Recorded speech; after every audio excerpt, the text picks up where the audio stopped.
Powerhouse szakember. Még mennyire őrült ez a szezon, az jól jelzi, hogy még néhány Schumacher lehetséges visszatérése is felmerült, mert valaki bedobta, de hát igyekeztek leszögezni, Schumacher főleg a sajtófőnöke és szóvivője útján, hogy szó sincs arról, hogy esetleg ő lenne Sebastian Vettel csapattársa és alkotnának egy teljesen német istálót és csapatot. Tényleg már boldog-boldogtalan bedobtak Vettel utódjaként. Talán 2 hét múlva Monzában többet fogunk tudni, vagy holnap, hiszen ezt már sokszor eljátszották a Forma 1-ben, hogy a verseny hétvége utáni napon a rákövetkező hétfőn vagy kedden bejelentenek valami nagy horderejű dolgot, és ezzel megkímélik a főszereplőket attól, hogy rögtön rájuk repüljön a világsajtó még ott a helyszínen. Vettel. Bring it home, stay away from the curse. Hozd most már haza, mondják Sebastian Vettelnek, és most már rá sem menj a kerékvetőkre. Ez az üzenet mindösszesen Sebastian Vettelnek, amit a versenymérnökétől kap, hiszen most már egy köre sincs hátra, hogy megnyerje a versenyt.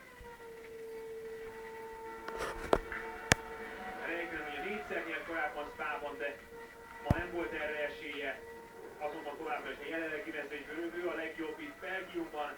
Sebastian Vettel azonban másodjára tud győzni, Hamiltonnak, Massának és Buttonnak van itt még sikere, és ebben a pillanatban Sebastian Vettel idei 5. győzelmét alatva megnyeri a Forma 1-es belga nagydíjat. 31. futamgyőzelme a Forma 1-ben Sebastian Vettelnek a 112. nagydíján. A második helyen a 9. pozícióból rajtoló Fernando Alonso végez, aki még megcsúszik az utolsó kanyarban. Alonso a második Sebastian Vettel mögött.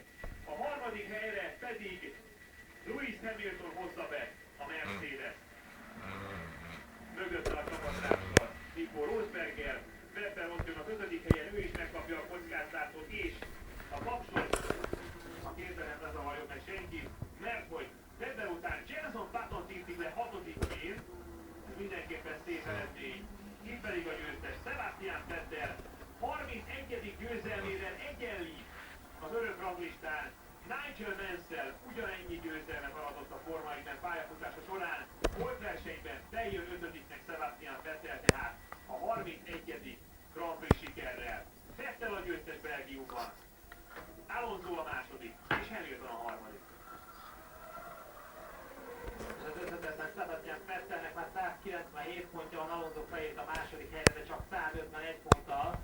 Tehát 46 pont a különbség az első és a második között. 39-ről 46-ra tovább nőtt Sebastian Vettel előnye, az már majdnem 2 nagydíj.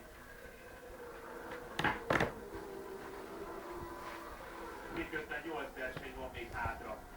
Itt van a győztes Sebastian Vettel, idén 5-ször ünnepelhet.